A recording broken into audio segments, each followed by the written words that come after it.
Olá, bem-vindos a mais um vídeo. Mal aí, tive um pouquinho afastado do canal devido a problemas pessoais, mas finalmente, como prometido, a segunda edição do quadrinho de Tartaruga Ninja The Last Ronin está entre nós. Lançada na gringa, digital e fisicamente. Infelizmente, por enquanto, nada aqui no Brasil. Ela era para sair primeiramente em dezembro, depois adiou para o final de janeiro.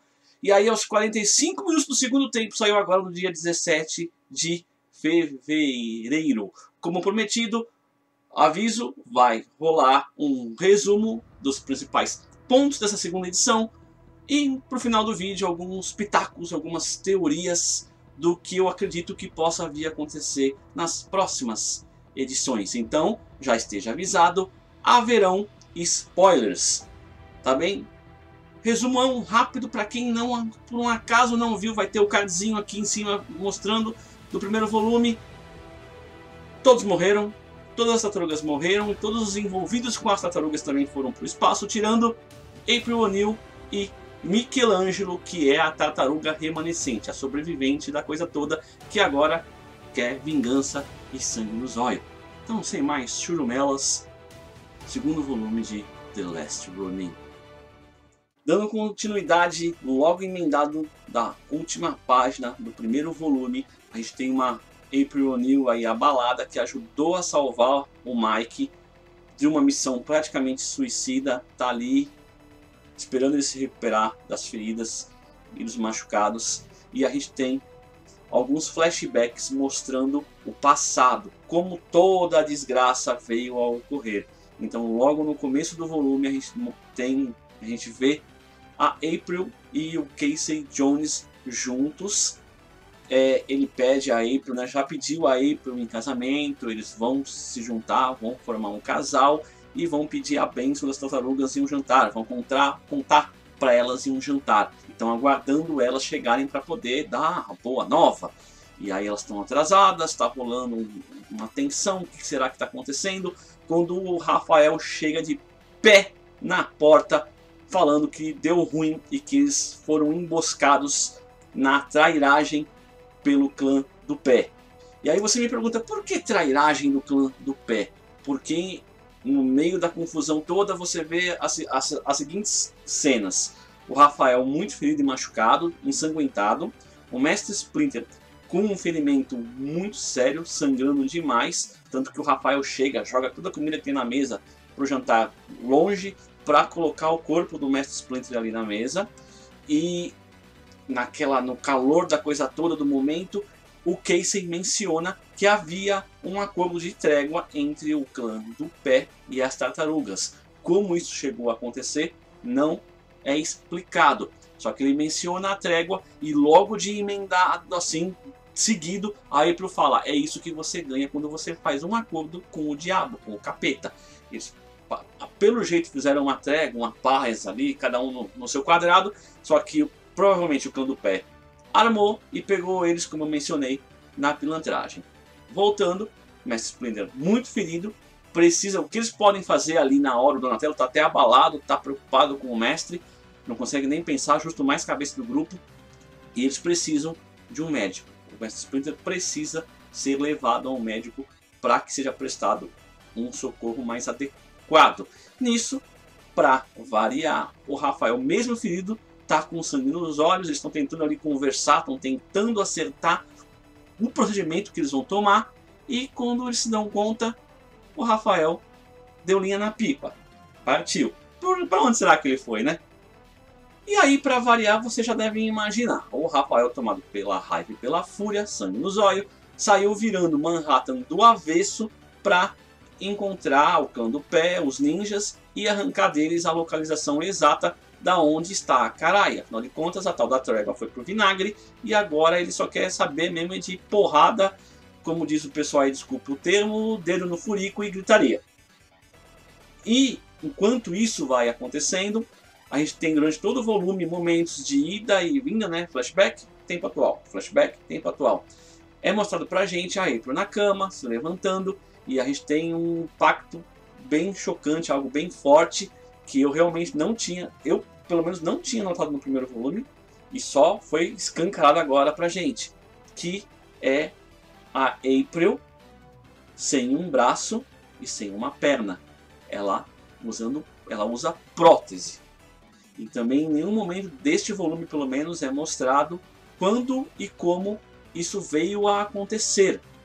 E em um determinado ponto, ela pede ajuda pro Casey. E aí você se pergunta, ela está delirando ou o Casey está vivo?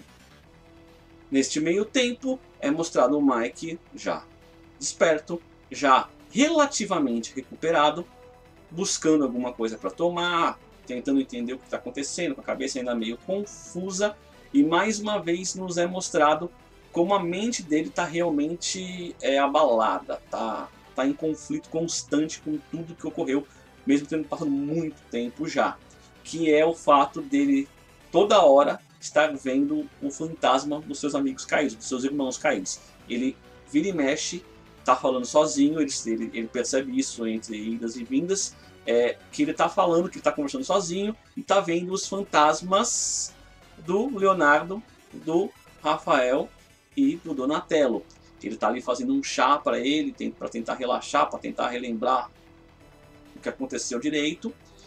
E ele vê os fantasmas dos irmãos, conversa diretamente com eles e até reage de uma forma meio bruta. E desta vez, diferente do volume anterior, em vez desses fantasmas serem mostrados como vultos, como só silhuetas das tartarugas, você vê dessa vez nitidamente que está ali na mesa com ele, na cozinha com ele, Leonardo, Rafael e Donatello. Então você percebe que o conflito na mente do Michelangelo ainda é enorme. E a gente chega em um ponto do quadrinho que provavelmente é o de maior ação e de maior violência até então. Porque o Rafael finalmente encontra o ponto, o local onde a maioria do clã do pé se encontra junto com a Karai. E a Karai inclusive chega a mencionar que a trégua foi quebrada e que sangue foi derramado.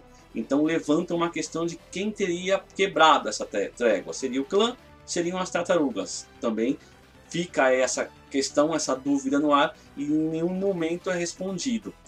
Para variar, como vocês já conhecem, o Rafael parte para cima, na porrada, sai na mão e ele deita realmente uma paulada de ninja do clã do pé.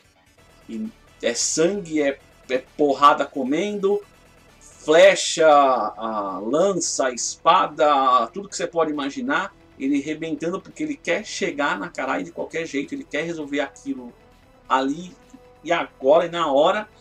E mesmo ele ferido, sangrando, com flecha no corpo todo e mais o escambau A4, ele consegue chegar na Karai, consegue combater com ela e causa bastante dano. Você vê que ele perfura a Karai com o Sai várias vezes e derruba, puxa ela junto com ele para um rio lá de Manhattan, em algum local, não sei exatamente qual.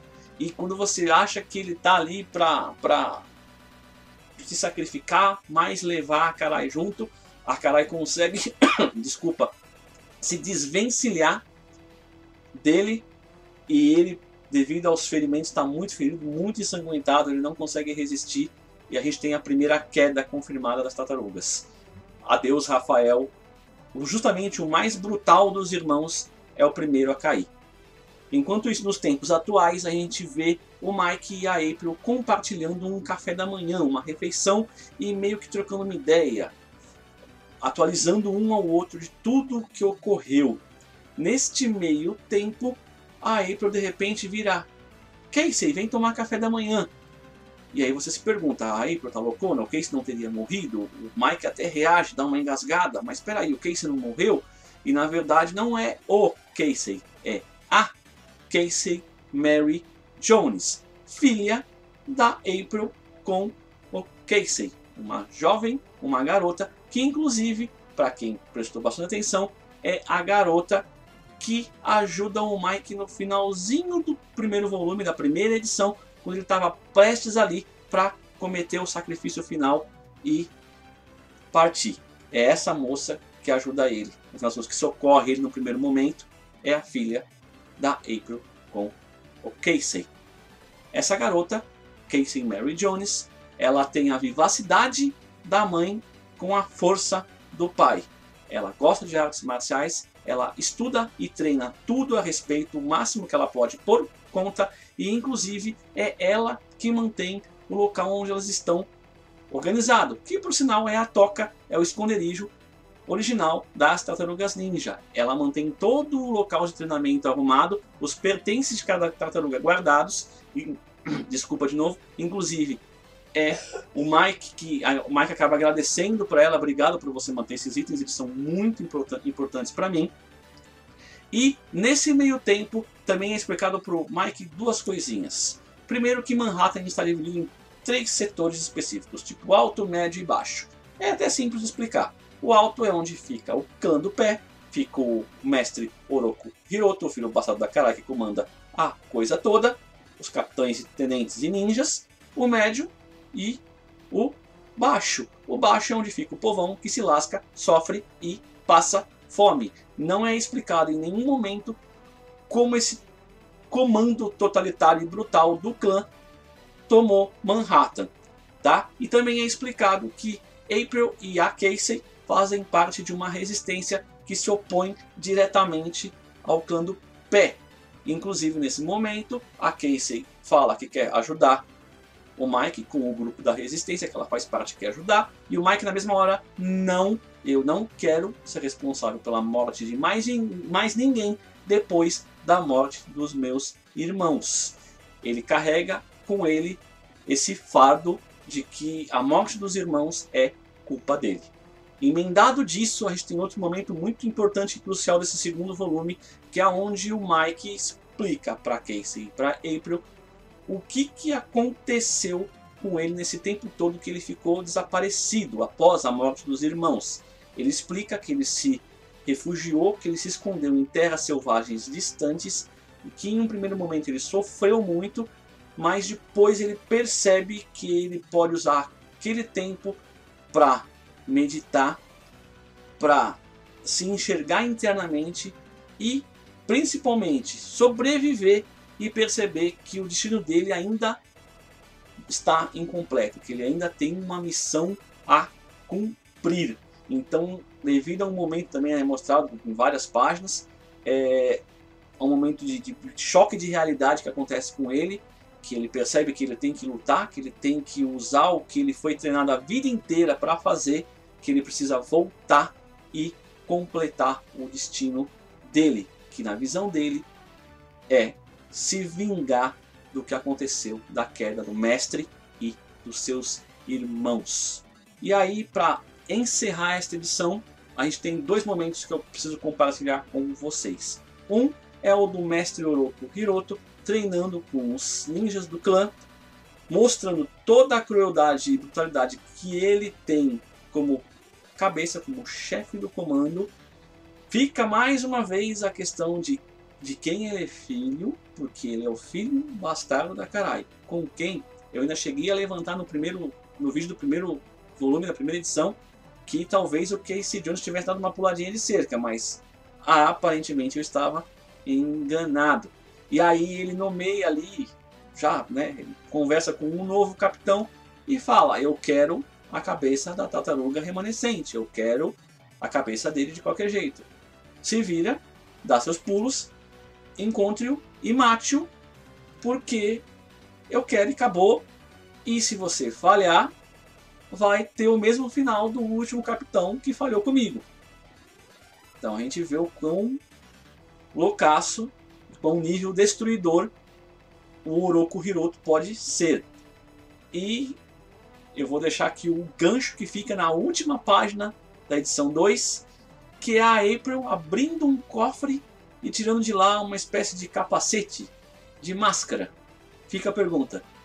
Responde para mim aí nos comentários. De quem é esta máscara? Vou falar não.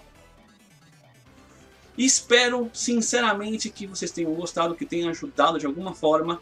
Infelizmente ainda não há previsão de lançamento do quadrinho aqui no Brasil. Eu também não vou passar mais cronograma, porque o último cronograma que eu passei no primeiro vídeo foi pro vinagre totalmente. Então agora temos que aguardar a edição número 3. Já ficou meio claro meio claro que eles vão utilizar as próximas edições para mostrar pra gente os ocorridos e como cada um morreu, como cada um das tartarugas veio a falecer e todos os envolvidos que tentaram ali ajudar e proteger.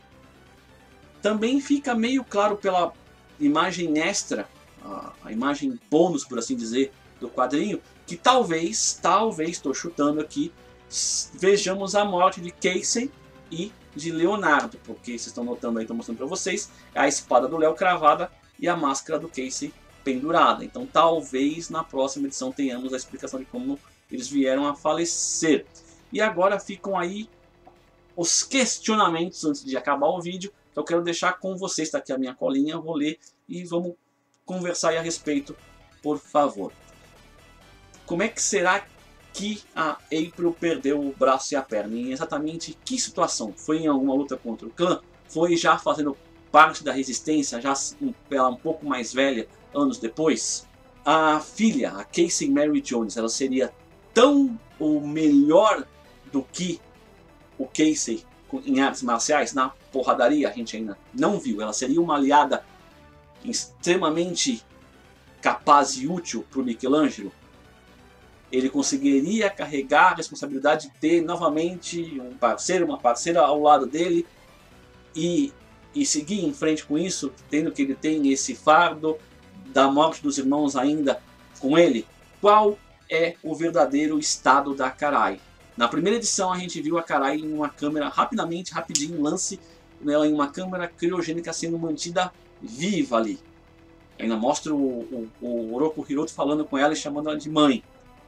Nessa segunda edição a gente viu o Rafael, antes de partir, dando uma bela de uma estragada, arrebentando ela forte na porrada, furando ela com sai e ela se desvencilhando ali, e alguém, você vê até um bracinho ali meio que tipo chegando para socorrer ela, se vocês notarem com bastante atenção. Qual é o verdadeiro estado da Karai?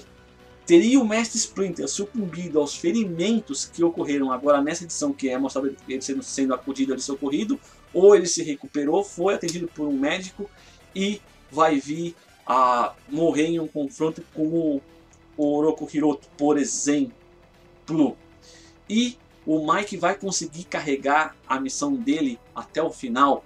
Uma coisa que eu deixei para comentar só agora é que no caderno de anotações que a Casey conversa com o Mike ali do Mestre Splinter, na última página está escrito No Peace, sem paz, não haverá paz. Que mensagem é essa que o Mestre Splinter deixou? Então será que mesmo ele tendo se preparado e estando com essa sede de vingança, ele vai conseguir completar a missão dele e derrotar o último mestre do clã? Até assim que a gente tiver novidades, eu prometo que o mais rápido possível eu trago aqui para o canal a respeito do quadrinho, para você que, assim como eu, é fã de Tartaruga Ninja. Obrigado a quem chegou até aqui, um ótimo final de semana, comenta aqui embaixo à vontade e se puder dar uma força, deixa o like e compartilha. E se inscreve também, né? Até o próximo, falou, valeu!